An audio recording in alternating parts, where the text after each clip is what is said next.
Hello everyone, welcome to my YouTube channel research digital school. Research digital school में आप सभी का बहुत स्वागत है।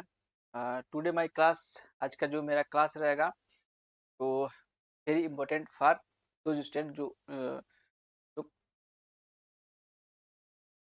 क्लास टेंथ हर क्लास टेंथ जो कक्षा 10 के जो स्टूडेंट होंगे उन सभी के लिए आज का जो क्लास बहुत इंपॉर्टेंट रहेगा और जो बोर्ड एग्जाम में होंगे उसके लिए बहुत इंपॉर्टेंट रहेगा। तो आज का जो मेरा जो क्लास रहेगा, ये मेरा क्लास रहेगा एसएसटी का, सोशल साइंस, सामाजिक अध्ययन का रहेगा।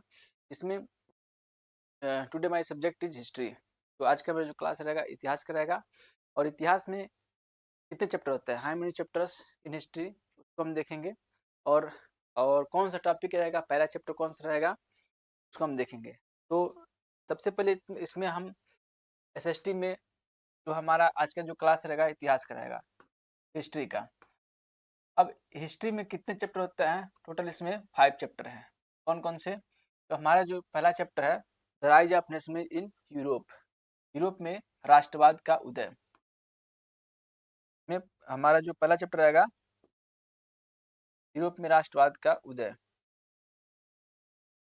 ठीक है, यूरोप में राष्ट्रवाद का उदय, the rise of nationalism in Europe, second chapter रहेगा। और ये जो हमारा जो क्लास रहेगा, ये सबसे बड़ी बात है कि बाइलिंगुअल क्लास रहेगा, यानी हिंदी और इंग्लिश दोनों रहेगा। दोनों में क्लासेस रहेंगी और दोनों आपको देखने को मिलेगा और सीखने को मिलेगा।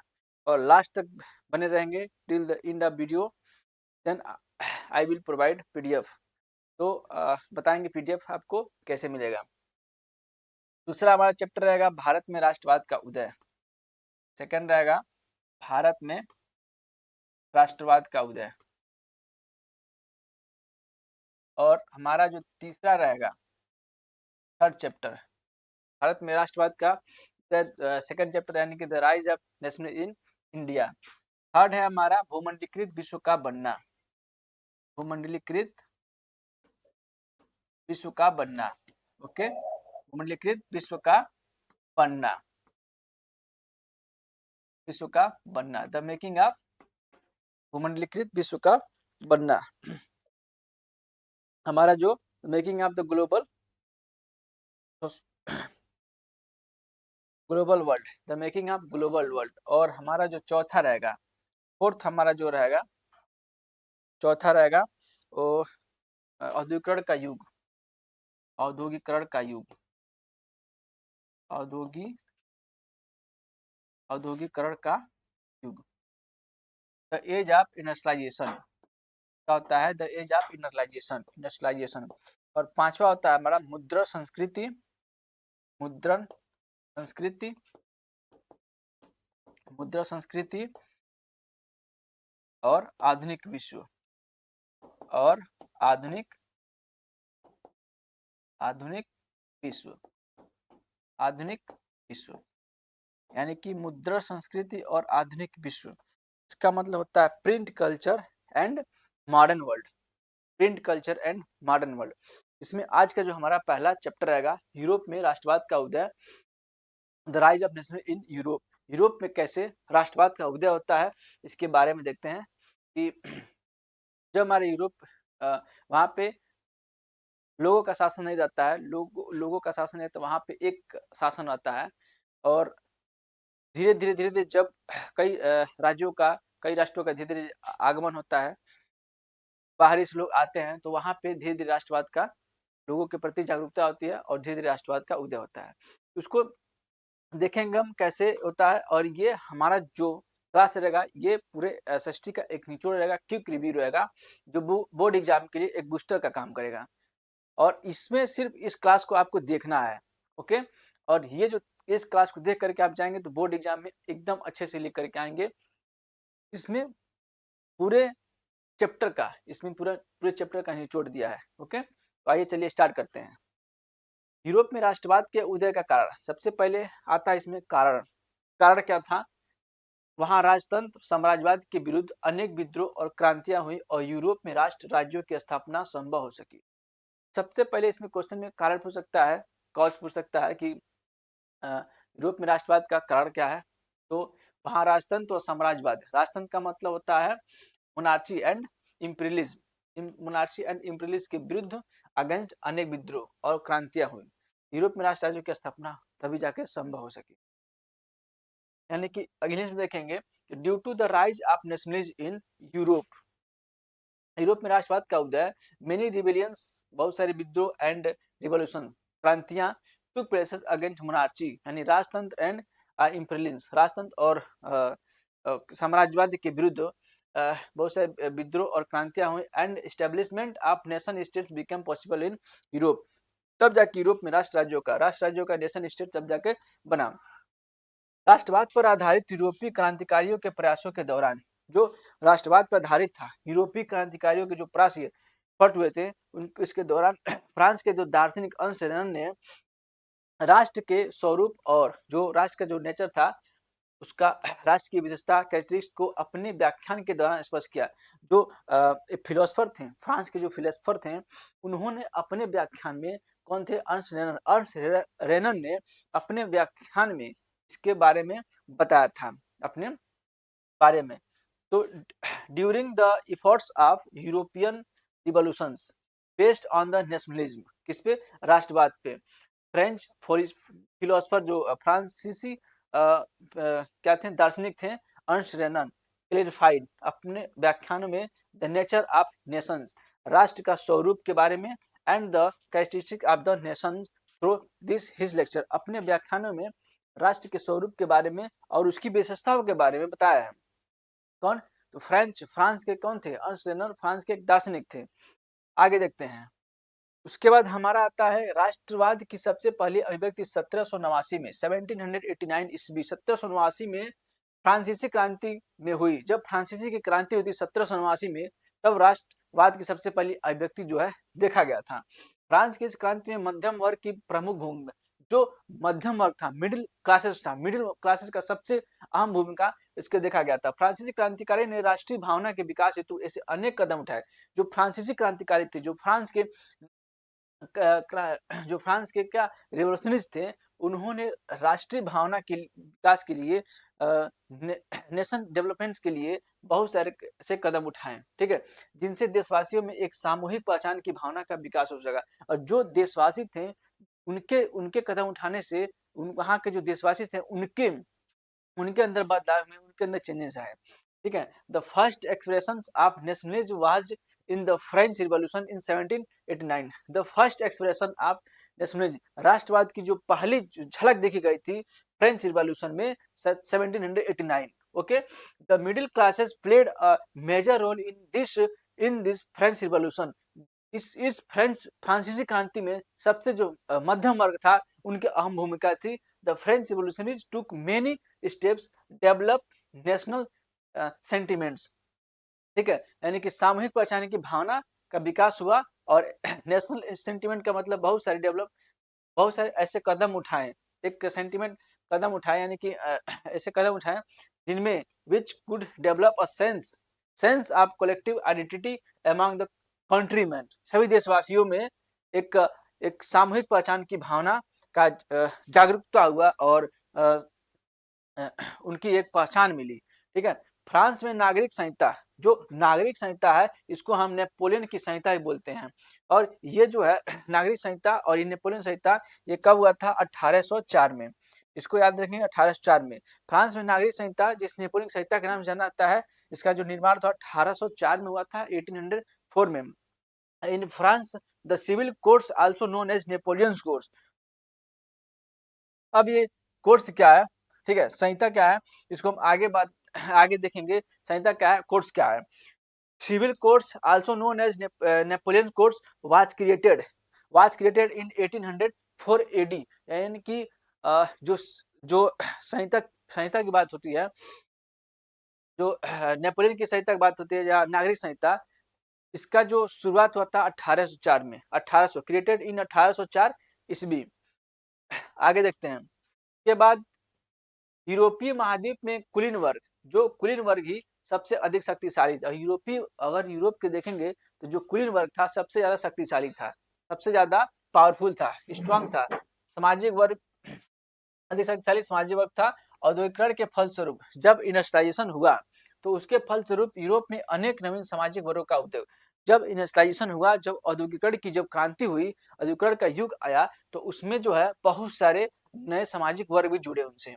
इनके श्रमिक वर्ग और जो मध्यम वर्ग की विद्रोह और क्रांतियों में विशेष भूमिका रही। लेकिन इनका जो श्रमिक वर्ग था और मिडिल क्लास मध्यम वर्ग, श्रमिक वर्ग और मध्यम जो वर्किंग क्लास था और उनका मिडिल क्लास था, इनकी अहम भूमिका रही थी।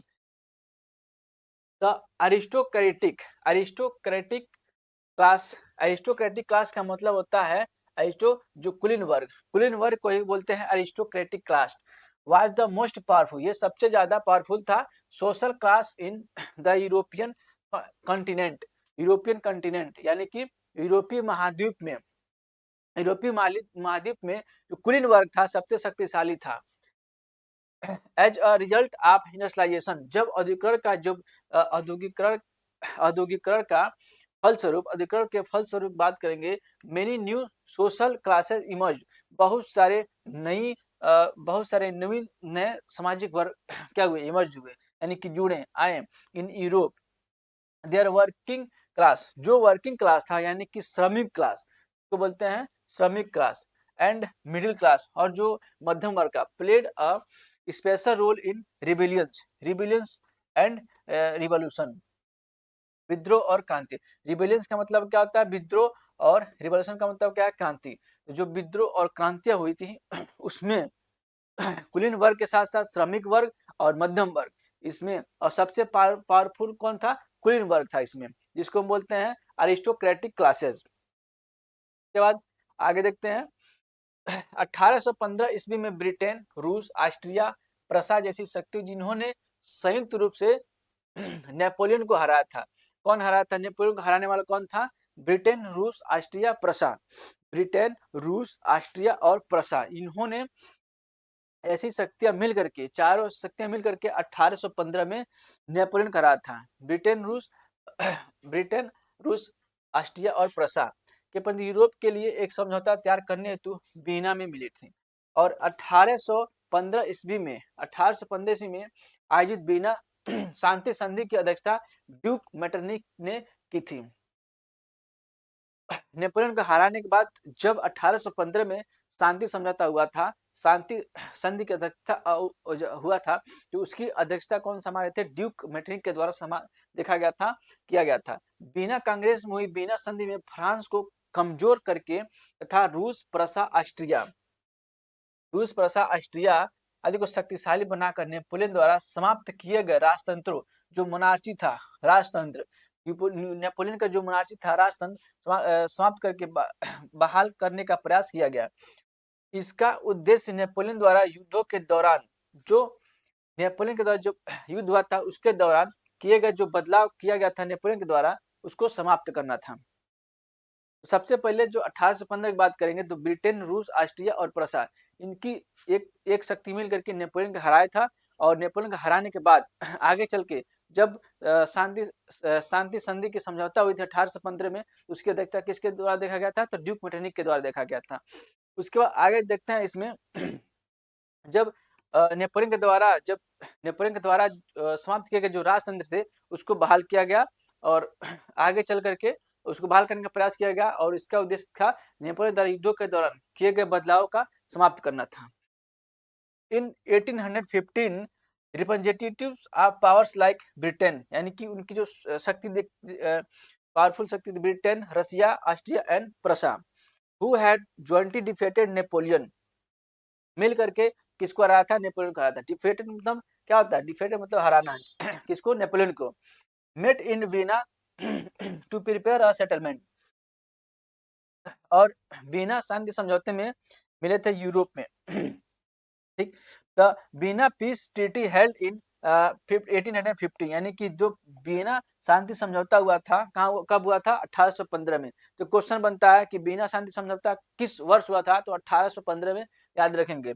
Was chaired by Duke Metternich, उसका जो चेयर यानी कि जो अध्यक्षता थे, अध्यक्ष कौन थे, तो ड्यूक मेटरनिक थे। In the Vienna treaty held at the Vienna Congress, जब वीना कांग्रेस में हुई वीना संधि में an attempt was made to restore the monarchies, जो राजतंत्र था नेपोलियन द्वारा समाप्त किए गए राजतंत्र को बहाल करने का एबोलिश समाप्त किया गया by Napoleons by weakening France and Russia, Persia, Austria etc. It purpose was to end the changes, यानी इसका उद्देश्य क्या था, बदलाव करना था, made by Napoleon during the war, युद्ध के समय उसको समाप्त करना था जो नेपोलियन ने लगाया था। इसमें आगे देखेंगे। उसके बाद हमारा आता है 1815 ईस्वी के बाद वर्षों में क्रांतिकारियों का प्रमुख उद्देश्य, जब 1815 ईस्वी हुआ था तो उस वर्षों में क्रांतिकारी का जो क्रांतिकारी थे, जो रिवोल्यूशनरी थे, उनका जो मेन मोटिव था, मेन प्रमुख उद्देश्य उन राजतंत्रीय व्यवस्था, यानी कि जो मोनार्ची सिस्टम था, राजतंत्रीय व्यवस्था था, मोनार्ची सिस्टम था, का विरोध करना, अपोज करना था। ठीक है, अपोज करना था। जो क्रांतिकारी थे 1815 के बाद के वर्षों में जो क्रांतिकारी थे और जो राजतंत्रीय व्यवस्था था, जो मोनार्ची सिस्टम था, उसको क्या करना था, अपोज करना था, उसका विरोध करना था, जो बिना कांग्रेस के बाद सामने आए थे। जब बिना कांग्रेस हुआ था उसके बाद सामने आई थी। इस समय अनेक क्रांतिकारी भूमिगत हो गए थे, यानी कि अंडरग्राउंड हो गए। बहुत सारे जो रिवोल्यूशनरी थे अंडरग्राउंड हो गए थे और उन्होंने अनेक गुप्त संगठन बना लिए और बहुत सारे ऑर्गेनाइजेशन बना लिए थे। यानी कि इन द इयर्स आफ्टर 1815, 1815 के वर्षों में the main objective of the revolutionaries, यानी कि क्रांतिकारी का जो मुख्य उद्देश्य था, was to oppose the monarchical system, राजतंत्रीय व्यवस्थाओं को समाप्त करना था, विरोध करना था। At that time many revolutionary, उस समय बहुत सारे क्रांतिकारी went underground and found many secret organisation, क्या हो गए थे, अंडरग्राउंड हो गए थे, भूमिगत हो गए थे और बहुत सारे गुप्त संगठन, फाउंड मेनी सीक्रेट ऑर्गेनाइजेशन, गुप्त संगठन बना लिए थे। This came to the fore after the Vienna Congress, और ये बिना कांग्रेस के बाद सामने आई थी। ये कब आया था, बिना कांग्रेस हुआ था उसके बाद सामने आया था। आगे देखते हैं। इटली में क्रांतिकारी जो जूसेप मैसिनी द्वारा इटली के एकीकरण हेतु प्रयास किए गए, जो इटली में क्रांतिकारी हुई थी रिवोल्यूशन इन इटली, वहां पे कौन था, जूसेप मैसिनी द्वारा इटली के एकीकरण हेतु प्रयास किया गया, एफर्ट किया गया था इनके द्वारा। किसके द्वारा, जूसेप मैसिनी के द्वारा। इस उद्देश्य के लिए उसने यंग इटली और यंग यूरोप, याद रखेंगे, यंग इटली और यंग यूरोप नामक संगठन भी बनाए थे। ये किसके द्वारा बनाया गया था, जूसेप मैसिनी के द्वारा बनाया गया था। अपने प्रयासों से अंततः वह अपने लक्ष्य को प्राप्त करने में सफल हुआ और उसने राजतंत्रिक शक्तियां, मोनार्चिकल पावर, राजतंत्रिक शक्तियां व रूढ़िवादी शक्तियां, ठीक है, मोनार्चिकल पावर्स एंड रूढ़िवादी शक्तियों को हरा दिया। मेटरनिक ने उसे हमारी सामाजिक व्यवस्था का सबसे खतरनाक दुश्मन बताया। किसने बताया, तो मेटरनिक ने। In Italy revolutionary Giuseppe Mazzini made efforts for the unification, एकीकरण। यूनिफिकेशन का मतलब क्या होता है, एकीकरण ऑफ इटली, किसका, इटली का एकीकरण, यूनिफिकेशन। फॉर दिस पर्पज, इस उद्देश्य से ही आल्सो फॉर्म्ड ऑर्गेनाइजेशन, उसने एक संगठन बनाया कॉल्ड यंग इटली, उसको क्या बोलते हैं, young Italy and young Europe, young Italy या यंग यूरोप से नाम से। थ्रू हिज एफर्ट्स, अपने प्रयास के द्वारा, he finally succeed in achieving his goal, अपने लक्ष्य को प्राप्त करने में सफल हुआ। ही फाइनली क्या हुआ, अपने लक्ष्य को प्राप्त करने में सफल हुआ। And defeated the monarchical and conservative forces, जो राजतंत्रीय शक्ति थी और रूढ़िवादी शक्ति थी। कंजर्वेटिव फोर्सेस का मतलब होता है रूढ़िवादी शक्तियां। Metternich called him the most dangerous enemy of our social system. Metternich ने इसे क्या किया था, जो रूढ़िवादी शक्ति थी और जो राजतंत्रीय शक्तियां और रूढ़िवादी शक्तियां, इसको अपने समाज का सबसे बड़ा दुश्मन, एनिमीज बनाया, इसको बोला है। आगे देखते हैं। उसके बाद young Italy, young Europe, Metternich को याद रखेंगे, किसके द्वारा संगठन बनाया गया था, तो मेटरनिक के द्वारा। और इटली का एकीकरण किसके द्वारा, मेटरनिक के द्वारा। राजतंत्रीय रूढ़िवादी के विरुद्ध उदारवादी राष्ट्रवादियों के नेतृत्व में इटली, जर्मनी, ऑटोमन साम्राज्य, आयरलैंड और पोलैंड जैसे देशों में फ्रांस क्रांति की दिशा में प्रयास किए गए। इन सब देशों में यानी कि कौन कौन, इटली, जर्मनी, ऑटोमन साम्राज्य हो गया और आयरलैंड और पोलैंड, ये सब देशों में एक क्रांति की, एक रिवोल्यूशनरी की दिशा में एफर्ट किया गया, प्रयास किया गया। पहली क्रांति जुलाई 1830 में फ्रांस में हुई।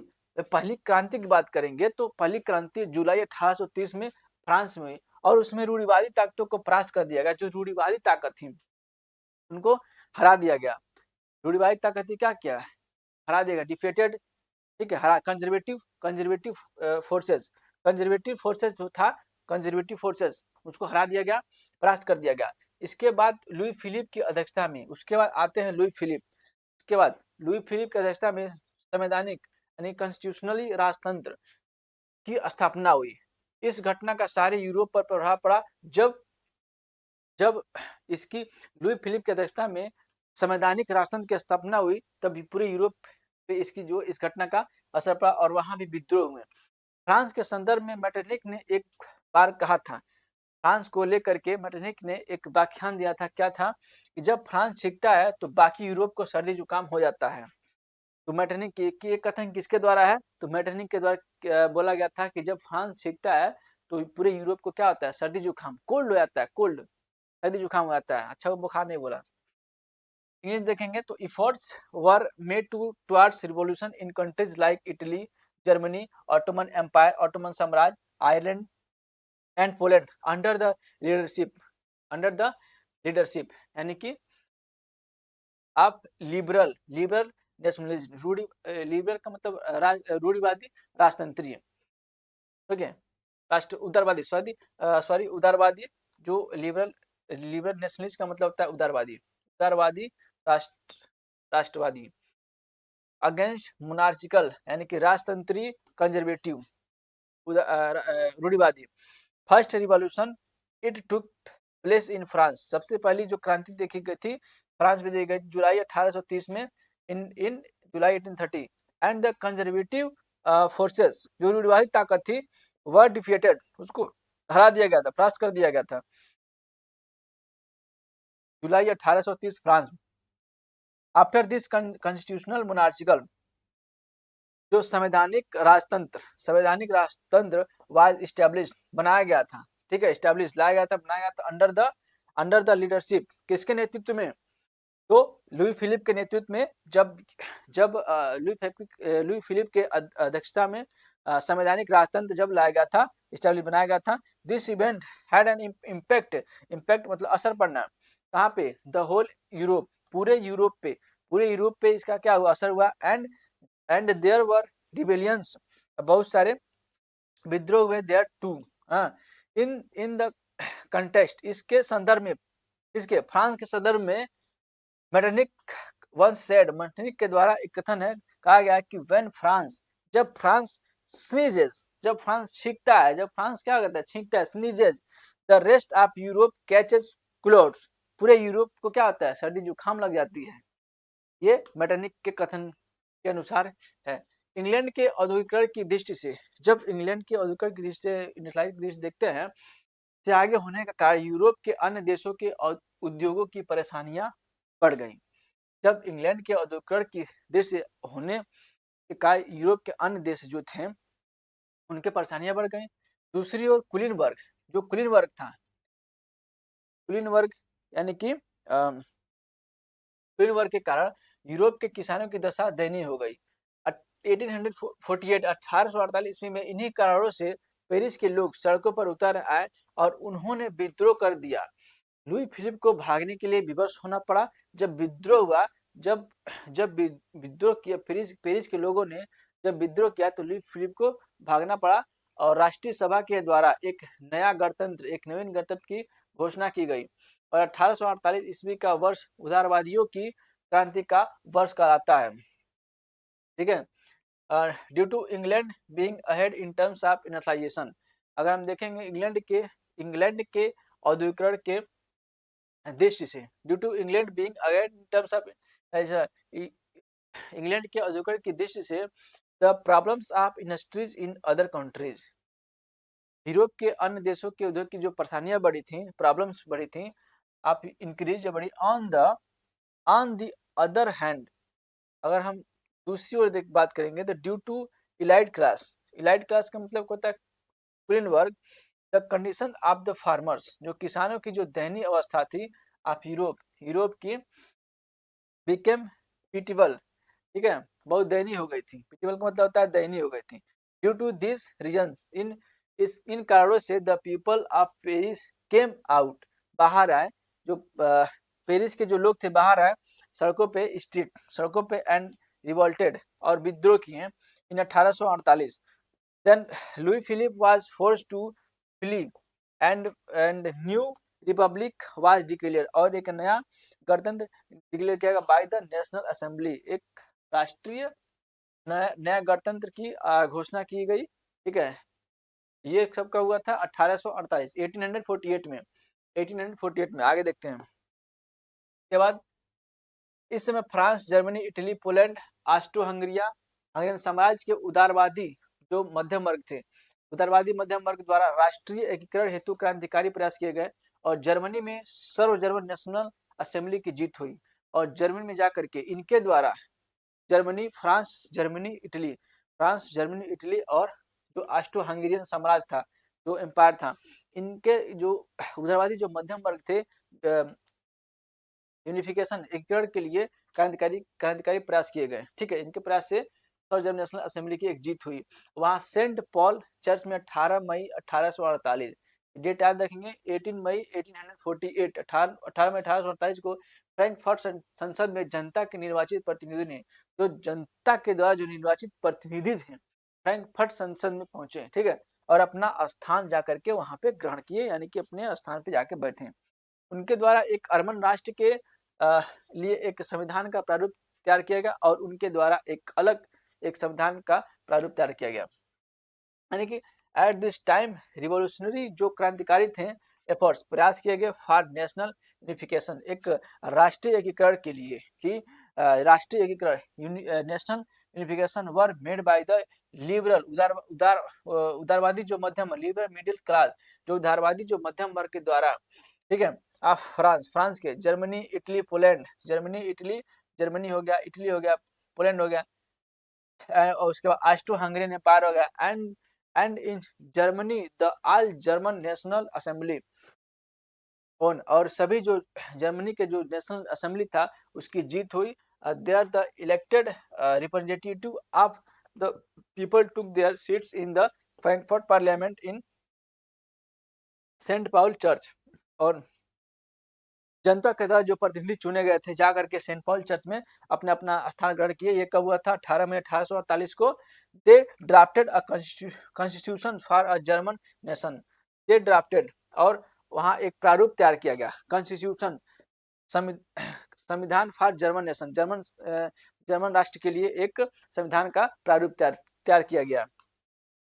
के बाद आगे देखते हैं, नए जर्मन राष्ट्र के लिए सेंट पॉल चर्च में आयोजित फ्रैंकफर्ट संसद की अध्यक्षता हेतु फ्रांस के राजा फेडरिक विलियम चतुर्थ को न्योता दिया गया, यानी कि विलियम चतुर्थ को बुलाया गया और उन्हें ताज पहनाने की कोशिश की गई, ठीक है, कि उनको बुलाया जाए और ताजपोशी किया जाए, परंतु उनके द्वारा यह जो पेशकश अस्वीकार कर देगा, वो ताज को पहनने से क्या अस्वीकार कर दिए, मना कर दिए। कुलीन वर्ग और सेना की विरोध बढ़ गया और असेंबली भंग कर दी गई। जब उन्होंने ताज को मना कर दिया पहनने से, तो जो कुलीन वर्ग थे वो बहुत नाराज हुए और वहां पे भड़क गए, और जा करके सेना और वहां के सेना में क्या विरोध हुई, ठीक है। तो king Frederick William fourth Prussia was invited, उसको इनवाइटेड बुलाया गया, फेडरिक विलियम फोर्थ को, preside over the Frankfurt parliament, Frankfurt parliament में हेल्ड इन सेंट पॉल, जो सेंट पॉल चर्च था, ठीक है, उसमें for the new German nation, और जो नया जर्मन राष्ट्र था, and an attempt was made to crown him, और ताजपोशी के लिए उनको बुलाया गया, क्राउन हिम, उनको ताज पहनाने के लिए, but he refuse the offer, लेकिन वो उन्होंने क्या किया, इस उपहार को, इस ऑफर को क्या किया, ठुकरा दिए कि हमको ताज नहीं पहनना है, लात मार दिए। दिस इंक्रीज द अपोजिशन, ये क्या हुआ, ये बहुत बड़ा बॉल हो गया इसके एस्टोक्रेसी, जो एस्टोक्रेसी का मतलब जो होता है clean work and the army and assembly was destroyed, मतलब पूरी तरह से विरोध क्या होगा, बढ़ गया। जो क्लीन वर्क थे नाराज हो गए, इनकी नाराजगी की वजह से जो सेना का विरोध भी बढ़ गया। ठीक है, तो फेडरिक फेडरिक विलियम फोर्थ इनके द्वारा ताज इनके नसीब में नहीं था, नहीं पहने। जर्मनी में प्रशा के ऑटोमान बिस्मार्क द्वारा जर्मनी के एकीकरण का नेतृत्व संभाला गया। जो बिस्मार्क द्वारा, वान ऑटोमान बिस्मार्क, जर्मनी में जो प्रशा के जो ऑटोमान बिस्मार्क जर्मनी के एकीकरण, जो जर्मनी के एकीकरण की बात करेंगे, उनका जो नेतृत्व इन्हीं के द्वारा संभाला गया। बिस्मार्क के नेतृत्व में ऑस्ट्रिया, डेनमार्क और फ्रांस से हुए युद्धों में प्रशा की जीत हुई। उन द प्रशा एंड जर्मनी का एकीकरण पूरा हुआ। इसके बाद 1871 ईस्वी में वर्साय में प्रशा के राजा जो विलियम प्रथम जर्मनी का सम्राट घोषित किया गया। जब 1871 में जब जीत हो गई तो जर्मनी का सम्राट किसे किया गया, विलियम प्रथम को, विलियम फर्स्ट को। और 18 जनवरी 1871 को वर्साई के महल के बेहद बेहद ठंडे Sheesh Mahal hall of mirrors, जिसको हम हॉल ऑफ मिरर्स कहते हैं, बहुत ही ठंडा शीश महल में नए स्वतंत्र जर्मन साम्राज्य की घोषणा हुई। और नए स्वतंत्र साम्राज्य की वहां पे घोषणा कर दिया गया। In Germany the leadership of German unification, German यानी कि जर्मनी का एकीकरण वाज टेकन, जब लिया गया था over by Otto von Bismarck of Persia, Prussia के ऑटोवन बिस्मार्क के द्वारा लिया गया था। अंडर बिस्मार्क लीडरशिप, उन्हीं के अंडर में, उनके नेतृत्व में संभाला गया। बिस्मार्क लीडरशिप में पर्सिया ऑन द वार, ये जो पर्सिया क्या है, इस वार को जीत गया, युद्ध को जीत गया with Austria, Denmark and France, Austria, Denmark और फ्रांस के साथ। And the unification of Germany, उसके बाद जर्मनी का एकीकरण होता है, वाज कंप्लीट पूरा हो गया था। After this king William first, उसके बाद जो किंग विलियम प्रथम था ऑफ पर्सिया का वाज डिक्लेयर्ड इम्पेरर, साम्राज्य, इम्पेरर का मतलब उसका सम्राट, इम्पेरर का मतलब होता है क्या, सम्राट। ठीक है, द जर्मनी इन वर्साइल्स इन 1800 कहते जो वर्साई में इनको सम्राट घोषित कर दिया गया विलियम प्रथम को। On January 18 January 1871 1871 the new independent, एक नया स्वतंत्र जर्मन एम्पायर वाज डिक्लेयर, उसको घोषित कर दिया गया नया जर्मन साम्राज्य। In the extremely cold hall of mirror, इसको कोल्ड हॉल ऑफ मिरर कहते हैं, बहुत ही सिस्मल प्लेसेस ऑफ वर्साइल्स, जो वर्साइल्स के स्थानों पे था। आगे देखते हैं, आगे है 19वीं सदी के मध्य इटली 7 राज्यों में बटा हुआ था। इटली क्या था, 7 राज्यों में बटा हुआ था। 1830 के दशक में जूसेप मैसनी और उसके द्वारा मार्सेई नामक स्थान पर गठित एक गुप्त संगठन यंग इटली के सदस्यों द्वारा इटली के एकीकरण हेतु प्रयास किया गया। अब यहाँ पे इटली के एकीकरण हेतु प्रयास किया गया, परंतु 1831 ईस्वी और 1848 ईस्वी में इटली में क्रांतिकारी विद्रोह को असफलता प्राप्त हुई। लेकिन 1830 और 1848 में इटली की बात करेंगे तो वहां पे उसको असफलता हुई, वहां पे एकीकरण, इटली का एकीकरण नहीं हो पाया था, असफल हो गया। इसके बाद इटली के एकीकरण हेतु विक्टर इमैनुअल ड्यूटी, जो विक्टर इमैनुअल सेकंड था, उसके मंत्री कट और जूसेफ गैरिबाल्ड ने प्रयास शुरू किया है। इन दोनों ने मिल करके और प्रयास अपना एफर्ट लगाए और अंततः उन्हें अपना लक्ष्य प्राप्त करने में सफलता बाद में जाकर के इटली का भी एकीकरण हुआ।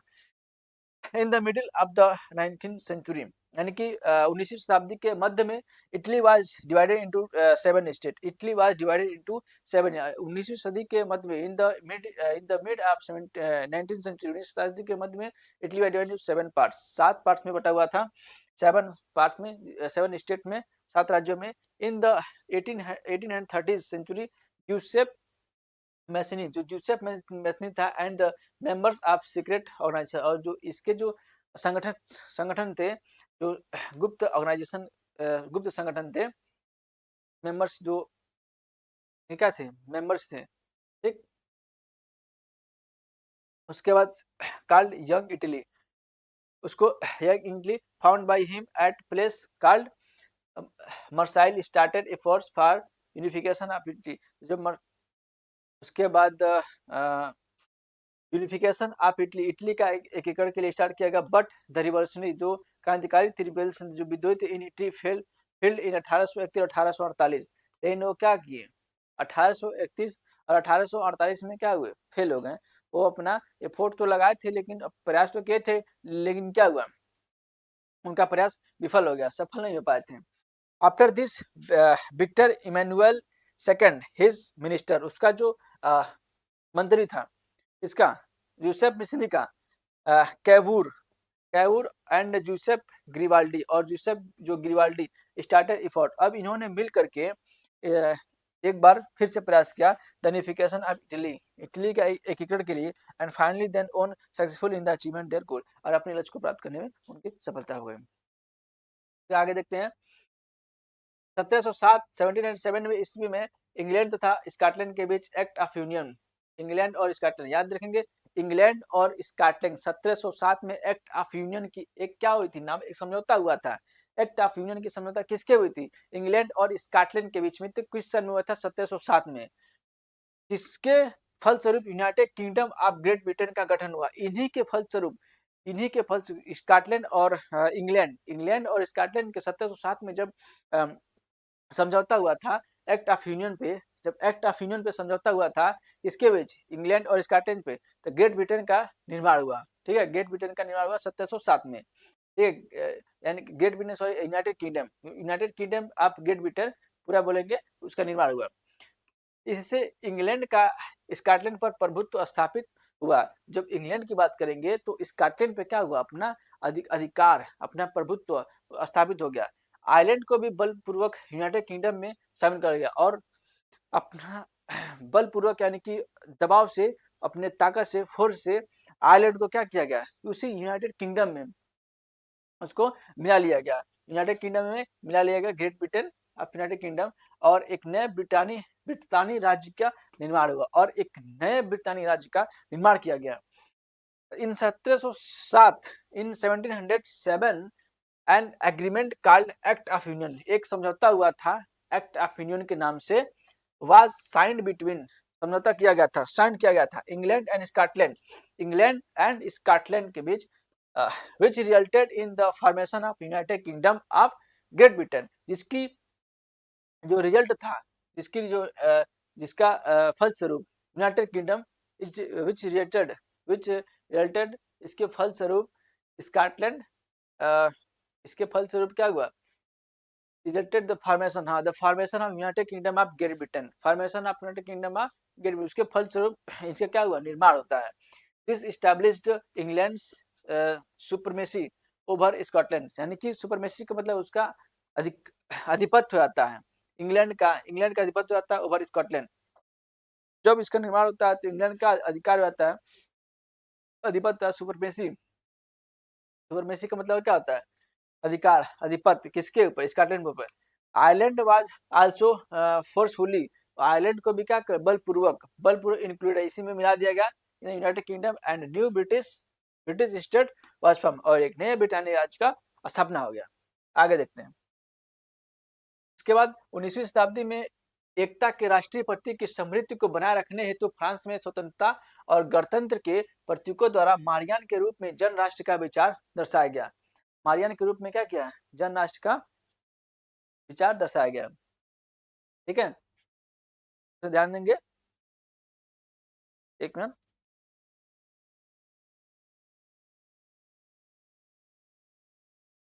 क्या हो गया, हाँ पेन थोड़ा सा, ठीक है। इसी प्रकार जर्मन राष्ट्र का प्रतीक जर्मेनिया बन गई, जब उसके बाद जर्मन राष्ट्र का प्रतीक क्या होगा, जर्मेनिया बन गया। उसे वीरता का प्रतीक ब्लू ब्रिज के पत्तों का मुकुट पहनने दर्शाया गया है। In the 19th century, in order to keep the memory of the national symbols of unity alive, the idea of the people's nation was presented in the form of Marian through the symbols of liberty. Liberty का मतलब होता है ज्ञान की, ठीक है, and the republic in France, liberty and the Republic in France. इसी पर जर्मन राष्ट्र का प्रतीक जर्मेनिया बन गया। ठीक है, प्रतीकों के जर्मन राष्ट्र का विचार दर्शाया गया। सिमिलरली इसी प्रकार Germania became the symbol of the German nation. Germania क्या हुआ, प्रतीक बन गया जर्मन राष्ट्र का। She is depicted wearing a crown of oak leaf. Oak leaf का मतलब होता है ब्लूथ वृक्ष का पत्ता, और सिंबल ऑफ ब्रेवरी मतलब वीरता का प्रतीक माना वीरता का प्रतीक माना इसको क्राउन ऑफ ओक लीव्स को। ठीक, आगे देखते हैं, आगे देखते हैं। के बाद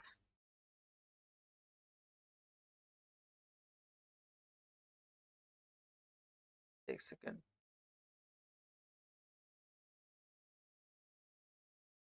के बाद आगे देखते हैं। 1871 ईस्वी के बाद यूरोप में गंभीर राष्ट्रवादी तनाव का क्षेत्र बाल्कन क्षेत्र और वहां के निवासी स्लाव बने। जो वहां के जो निवासी थे बाल्कन क्षेत्र के, वो गंभीर राष्ट्रवादी तनाव का क्षेत्र कौन, स्लाव बन गए। बाल्कन क्षेत्र का अधिकांश क्षेत्र ऑटोमन साम्राज्य के अधीन था। जो बाल्कन क्षेत्र था वहां का, वो सबसे ज्यादा ऑटोमन साम्राज्य के अधीन था, के अंडर में था। After 1871, the Balkan region and its inhabitants became the Slavs. Slavs बन गए। A region of deep nationalist tension Europe, जब यूरोप के अधिकांश क्षेत्रों पे most of the Balkan region was under the Ottoman empire. और most of the Balkan region जो अधिकांश क्षेत्र था, बाल्कन का जो अधिकांश क्षेत्र था, ये ऑटोमन साम्राज्य के अधीन में था। ठीक है, बाल्कन क्षेत्र में तनाव के कारण इस क्षेत्र में कई युद्ध हुए। जब बाल्कन क्षेत्र जब तनाव का जब कारण हुआ था, तो बहुत सारे इसमें वहां पे युद्ध हुए, और अंततः यही बाल्कन क्षेत्र 1914 ईस्वी के प्रथम विश्व युद्ध का कारण बना था। और लास्ट में जाकर के 1914 में बाल्कन क्षेत्र जाकर के प्रथम विश्व युद्ध का 1914 में प्रथम विश्व युद्ध का क्या का कारण बना था। Due to tension in Balkan region, due to tension in Balkan region, Balkan क्षेत्र में तनाव के कारण many war to take place in this region, बहुत सारे युद्ध इस क्षेत्र में देखे गए थे। And utility this Balkan region became the cause of first world war 1914। और बाद में जाकर के 1914 का फर्स्ट वर्ल्ड वार इसी बाल्कन क्षेत्र में देखा गया था। कब, 1914 में। अब यहाँ पे हमारा जो स्टेटमेंट का था खत्म हो गया है। अब कुछ इंपोर्टेंट हम क्या करेंगे, शब्दावली देखेंगे, जो बहुत ही इंपोर्टेंट होता है।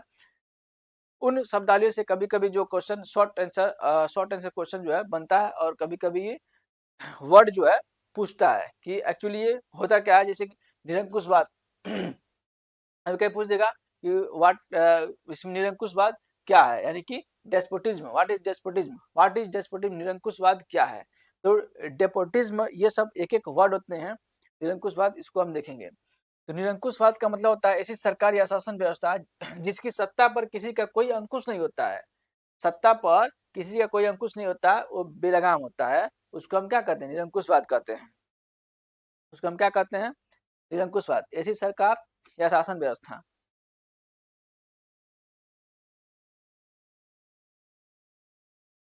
देखिए, ऐसी सरकार या शासन व्यवस्था जिसकी सत्ता पर किसी का कोई अंकुश नहीं होता है, यह केंद्रीकृत सैन्य बल पर आधारित है, यानी कि सेंट्रलाइज होता है, केंद्रीकृत सैन्य बल पर आधारित होता है, और दमनकारी सरकारें होती हैं। ठीक है, डेपोटिज्म, डेपोटिज्म का मतलब होता है निरंकुशवाद।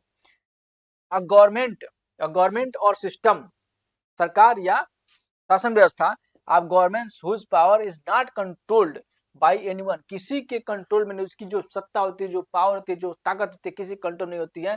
This are centralised military power based and oppressive governments, यानी कि सैन्य बल पर आधारित और दमनकारी, ये ऑपरेसिव गवर्नमेंट मतलब दमनकारी सरकारें होती हैं, ये दमनकारी सरकारें होती हैं, जिसको हम क्या कहते हैं, निरंकुशवाद कहते हैं, नेपोटिज्म। उसके बाद दूसरा आता है कल्पना दर्श। कल्पना दर्श का मतलब होता है यूटोपिया, यूटोपिया, इसे यूटोपिया कहा जाता है। इसमें ऐसे आदर्श समाज की कल्पना की जाती है जिसका आइडियल समाज, आइडियल सोसाइटी, जिसका साकार होना लगभग क्या असंभव होता है। It is also called utopia, इसको हम यूटोपिया भी कहते हैं। In this and ideal society, ये एक आदर्श आदर्श समाज की बात करता है। इज इमेजिन, ठीक है, आदर्श समाज की कल्पना, इमेजिन कल्पना, विच इज ऑलमोस्ट इम्पॉसिबल, जो क्या है, इम्पॉसिबल है, पॉसिबल नहीं हो सकता टू बी रियलाइज्ड। ठिकाना लगभग असंभव होता है। आगे शब्द देखेंगे, जनमत संग्रह। जनमत संग्रह को बोलते हैं प्लेबिसाइड्स। प्लेबिसाइड्स यानी कि जनमत संग्रह। प्लेबिसाइड्स का मतलब होता है क्या? जनमत संग्रह। एक प्रत्यक्ष मतदान जिसके माध्यम से एक क्षेत्र के समस्त लोगों से किसी प्रस्ताव को स्वीकार या अस्वीकार करने के लिए कहता है। यानी कि एक प्रत्यक्ष, एक डायरेक्ट जो मतदान की बात करते हैं, डायरेक्ट बोला जाता है। जनमत संग्रह का मतलब डायरेक्ट दिया जाएगा, उसमें सिर्फ हाँ या ना में जवाब देना आता है, यस और नो में, उसको हम जनमत संग्रह बोलते हैं, प्लेबिसाइड्स बोलते हैं। प्लेबिसाइड जनमत संग्रह, अ direct vote by which all the people of an area आज टू एक्सेप्ट और रिजेक्ट, सिर्फ उनको एक्सेप्ट या रिजेक्ट करना रहता है किसी भी क्षेत्र में, उसको हम जनमत संग्रह बोलते हैं। रूढ़िवाद। रूढ़िवाद का मतलब होता है कंजर्वेटिव, तो इंग्लिश बोलते हैं कंजर्वेटिव। ऐसा राजनीतिक दर्शन जो ऐसा राजनीतिक ऐसा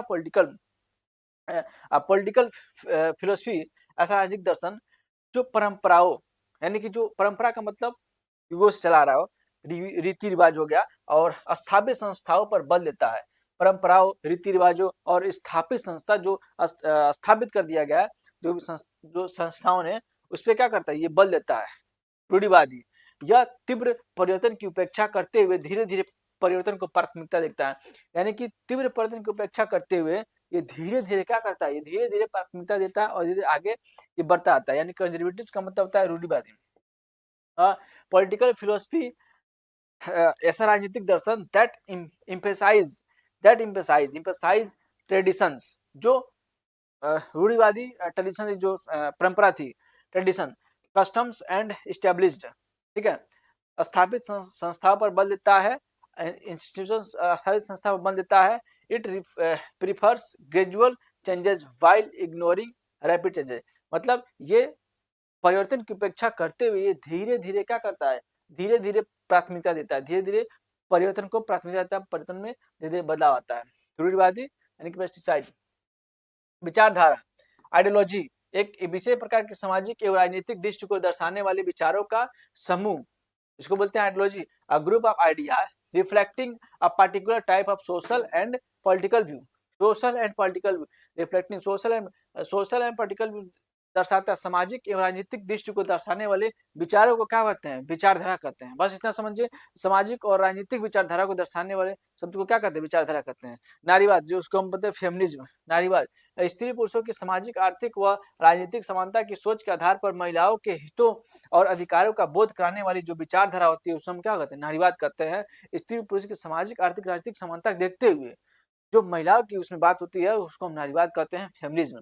the ideology that makes people aware, ठीक है, of the interests and rights of women, महिलाओं का अधिकार, based on the idea of social, सामाजिक, आर्थिक और राजनीतिक, economic and political equality between main and women, ठीक है, आदमी और स्त्री और पुरुष में, ठीक, उसको हम बोलते हैं नारीवाद, फेमिनिज्म।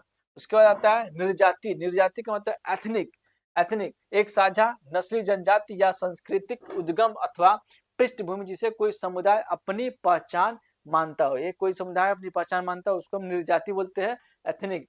कॉमन रेशियल ट्राइबल, नस्ली, जनजाति और कल्चरल ऑर्गेनाइज, सांस्कृतिक उद्गम और background that a community identifies as it ethnicity, को एक पहचान मानता है। उदारवाद, उदारवाद का मतलब होता है लिबरलिज्म। यह लैटिन भाषा के लीबर शब्द से बना है। उदारवाद का मतलब होता है लिबरलिज्म। लिबरलिज्म का मतलब होता है लीबर शब्द से बना है, जिसका अर्थ है आजाद। लीबर का मतलब क्या होता है? लैटिन शब्द बना है लीबर, इसका मतलब होता है आजाद, फ्रीडम। यूरोप में मध्यम वर्गों के लिए एक अर्थ या व्यक्ति के लिए आजादी, इसका मतलब हम बात करेंगे यूरोप में, तो वहां के जो मध्यम वर्गों के लिए इसका अर्थ था व्यक्ति के लिए आजादी या कानूनी दृष्टि से समानता। व्यक्ति के लिए आजादी या कानूनी दृष्टि से समानता, इसको बोलते हैं उदारवाद। उदारवाद। लेवरेज का मतलब क्या होता है? ये यूनानी लैटिन भाषा के लीवर शब्द से बना है, जिसका मतलब होता है आजादी। और यूरोप में व्यक्ति के लिए क्या था? ये आजादी का मतलब व्यक्ति के लिए एक आजादी था या कानूनी दृष्टि से सबके लिए क्या समान समानता, कानूनी दृष्टि से सबके लिए समानता। Leverage it is derived from Latin word लीवर विच मीन्स फ्री। फ्री मतलब freedom. For the middle classes in Europe, it meant freedom for the individual या इक्वलिटी इन लीगल टर्म्स, ठीक है। घोषणा पत्र, घोषणा पत्र का मतलब होता है एक प्रकार का प्रपत्र जिसमें किसी प्रकार की घोषणाएं दी होती हैं। ये घोषणाएं उस विषय से संबंधित होती हैं जिस पर यह आधारित होता है, इसको मैनिफेस्टो बोलते हैं, मैनिफेस्टो घोषणा पत्र। आगे देखिए मैनिफेस्टो घोषणा पत्र। आगे हमारा राष्ट्रवाद, नेशनलिज्म, वह भावना अथवा विचारधारा जिसके माध्यम से जनता में राजनीतिक सामाजिक व आर्थिक राजनीतिक सामाजिक आर्थिक एकीकरण संभव हुआ। नेशनलिज्म, द फीलिंग और ideology through which political, social and economic integration of the people became possible, ठीक है। प्रभुसत्ता, प्रभुसत्ता का मतलब होता है सोवरेनिटी, राष्ट्रीय विषयों पर निर्णय लेने की स्वतंत्रता, जो भी राष्ट्रीय विषय होती है उस पर निर्णय लेने की स्वतंत्रता होती है, उसे हम प्रभुसत्ता कहते हैं। जो पहले राजतंत्रों के पास थी, जो राजतंत्र हुआ करते थे, मोनार्चिकल हुआ करते थे, उनके पास थी। अब राष्ट्र राज्यों के बनने के बाद वहां के नागरिकों के पास आ गई। जैसे राष्ट्र राज्य बना, राष्ट्र राज्य में जो प्रधानता हो गई लोगों के पास आ गई थी। उसके बाद प्रभुसत्ता किसके हाथ में आ गई? लोगों के हाथ में आ गई। लोगों के द्वारा जो लोगों के द्वारा जो चुनाव चुनने का अधिकार मिला लोगों का, तो उसको हम प्रभुसत्ता कहते हैं, ठीक है। पहले ये प्रजातंत्र के पास था, सॉरी राजतंत्र के पास था, और उसके बाद इसको राजतंत्र के बाद लोगों के हाथ में आ गई। यानी कि सोवरेनिटी का मतलब the freedom to take decision on national matters, जो राष्ट्र के विषयों पर क्या कर निर्णय ले सके। Which was earlier with the monarchies, राजतंत्र बाद में, पहले मतलब पहले अर्लियर विद द मोनार्ची, पहले राजतंत्रों के पास थी। And after the formation of nation, जब राष्ट्र राज्य का निर्माण हुआ, राष्ट्र राज्य का जब निर्माण हुआ, उसके बाद केम टू द सिटीजन्स, ये हर एक नागरिक, हर एक व्यक्ति में ये प्रभुसत्ता आ गया। आगे देखते हैं। उसके बाद संहिता आ गया ना, संहिता हमने बताया कोड, एक संहिता, नेपोलियन की संहिता, ठीक है, नेपोलियन की संहिता। ऐसी नियमावली जिसमें नियमों की विस्तृत सूची हो, यानी कि a code, a set of rule that contains a detailed list of rules, rules का एक नियमावली होता है। कोड का मतलब होता है, संहिता का मतलब है। मताधिकार, किसी भी विषय के निर्णय अथवा सरकार को चुनने की प्रक्रिया में जनता को प्राप्त मत देने का अधिकार मताधिकार होता है। यानी किसी भी विषय के निर्णय अथवा सरकार को चुनने की प्रक्रिया में जनता को प्राप्त मत देने का, जो जनता को सिर्फ वोट देने का अधिकार किसको? जनता के पास, तो उसको हम मताधिकार कहते हैं। वोटिंग राइट्स, इसको बोलते हैं वोटिंग राइट्स, मताधिकार। The right of the people to vote in the decision making process of any subject और इन इलेक्टिंग द गवर्नमेंट। किसी साइड पे महासंघ, महासंघ का मतलब होता है फेडरेशन, छोटी छोटी इकाइयों से बना एक बड़ा संघ, छोटे छोटे संघ मिलकर के एक बड़ा संघ बनता है। और यह राज्यों अथवा सामाजिक आर्थिक सांस्कृतिक आदि किसी भी प्रकार की इकाइयों का हो सकता है, या सामाजिक हो सकता है, या सांस्कृतिक होता है, सामाजिक हो सकता है, आर्थिक हो सकता है, सांस्कृतिक होता है, किसी भी प्रकार के हो सकता है। फेडरेशन का मतलब a large union made up of smaller unit, छोटे छोटे संघ मिलकर के एक बड़े फेडरेशन का संघ का निर्माण करता है। It can be state of any type of unit such as social economic, social सामाजिक, इकोनॉमिक आर्थिक, और कल्चरल सांस्कृतिक, बहुत सारी etc। आगे देखते हैं। राष्ट्र राज्य, राष्ट्र राज्य का मतलब नेशन स्टेट, एक ऐसा आधुनिक राज्य जिसमें एक केंद्रीय शक्ति की प्रभुसत्ता हो तथा उसके शासकों व नागरिकों में एक साझा पहचान की भाव हो। एक ऐसा आधुनिक राज्य, एक मॉडर्न स्टेट की बात कर रहा है जिसमें एक केंद्रीय शक्ति की प्रभुसत्ता, यानी कि जो सेंट्रल पावर होती है उसकी जो प्रभुसत्ता हो तथा उसके शासकों व नागरिकों में एक साझा पहचान का भाव हो, उसके जो शासक हो, उसके जो नागरिक हो। यानी कि नेशन इसका मतलब होता है a modern state in which a central power has sovereignty, प्रभुसत्ता। सेंट्रल पावर, सोवरेनिटी का मतलब क्या होता है? प्रभुसत्ता, प्रभुसत्ता उनके उसके केंद्र में। And it's rulers and citizens have a sense of common identity, और उसके जो शासक हो गए चाहे उसके जो नागरिक, एक सजा पहचान का भाव उनके। जर्मेनिया, जर्मेनिया का मतलब होता है यह जर्मन राष्ट्र का रूपक, इसे वीरता के प्रतीक ब्लूत के वृक्ष के पत्तों का मुकुट पहने हुए दर्शाया गया है जर्मेनिया, और इसी को जर्मन राष्ट्र का एक प्रतीक है जर्मेनिया, ठीक है। आगे देखते हैं। आगे हमारा मारियान। मारियान का मतलब होता है फ्रांस में राष्ट्रीय भावना के रूपक के रूप में दर्शाई गई एक नारी की छवि। जो राष्ट्रीय जो भावना थी, राष्ट्रीय की भावना जो दिखाया गया था, तो उसको क्या किस रूप में दिखाया गया, तो नारी के रूप में दिखाया गया था, नारी की छवि के रूप में। यह ईसाइयों का लोकप्रिय नाम था मारियान, और इसके सिक्कों और डाक टिकटों पर दर्शाया गया है। यहाँ के जो सिक्के थे और डाक टिकट थे, उस पर मारियान को दिखाया गया था। ठीक है, उसके बाद था महत्वपूर्ण तिथियां। अब हम लास्ट में इसमें देखते हैं इम्पोर्टेंट डेट्स। जो इम्पोर्टेंट डेट्स बहुत इंपोर्टेंट होते हैं और एग्जाम में अक्सर आते हैं, वो जो एमसीक्यू क्वेश्चन आता है उसमें आता है। जैसे 1688 ईस्वी की बात करेंगे तो इंग्लैंड की गौरमेंट क्रांति, glorious revolution of England. Glorious England की गौरमेंट क्रांति कब हुई थी? 1688 में। के बाद बात करेंगे 1707 में इंग्लैंड और स्कॉटलैंड के बीच एक्ट ऑफ यूनियन की समझौता हुआ था, और United state of great Britain, ठीक है, ग्रेट ब्रिटेन को ग्रेट ब्रिटेन नाम दिया गया था। बाद में स्कॉटलैंड को क्या किया था? ऐड कर लिया गया था। सॉरी, इंग्लैंड इंग्लैंड इंग्लैंड क्या किया था? अधिपत्य कर लिया था स्कॉटलैंड को। ठीक है, 1707 का great Britain state of act of union. 1789 से फ्रांसीसी क्रांति का आरंभ हुआ और लुई 16वें शासन का अंत हुआ। 1789 1718 beginning of the French revolution. France की क्रांति हुई थी 1789 में, और end of rule of Louis 16th 1797 की बात करें। नेपोलियन का इटली पर हमला, नेपोलियाई युद्धों की शुरुआत। ठीक है, 1797 Napoleon attacks Italy, beginnings of Napoleon war. 1801 United kingdom और आयरलैंड का मिलाप हुआ था। 1801 में union of the United kingdom and Ireland. ठीक है, उसके बाद बात करेंगे 1804 ईस्वी नेपोलियन द्वारा नागरिक संहिता। नेपोलियन द्वारा नागरिक संहिता बनाया जाना। 1804 में creation of civil code. Creation of civil code जो नागरिक संहिता या नेपोलियन की संहिता जिसे बोलते हैं, 1804 में बनाया गया था। 1804 में।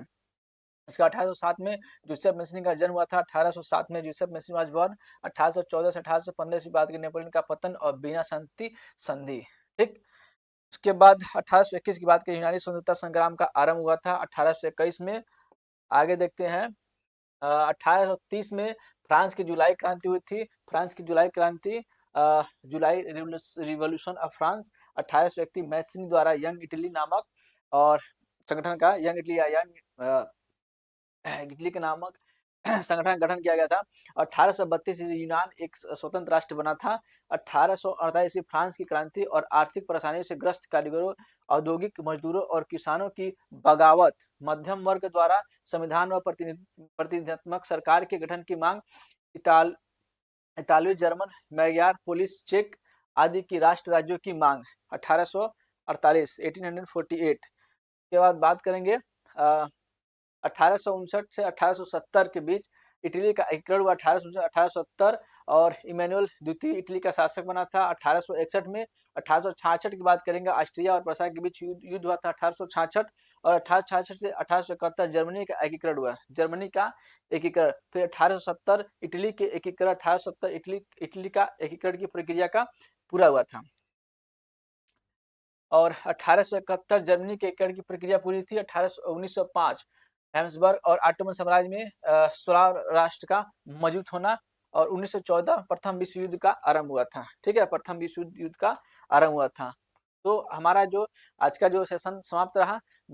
अब हमारा जो इस पे बोर्ड एग्जाम, क्लास 10 के बोर्ड एग्जाम को देखते हुए इम्पोर्टेंट जो क्वेश्चन होंगे, इस पे जो जितने भी इम्पोर्टेंट क्वेश्चन होंगे उसको हम लेकर के आएंगे अब नेक्स्ट वीडियो में। के बाद आगे उसके क्वेश्चन के बाद फिर आगे का चैप्टर हम लोग देखेंगे, भारत में राष्ट्रवाद का उदय।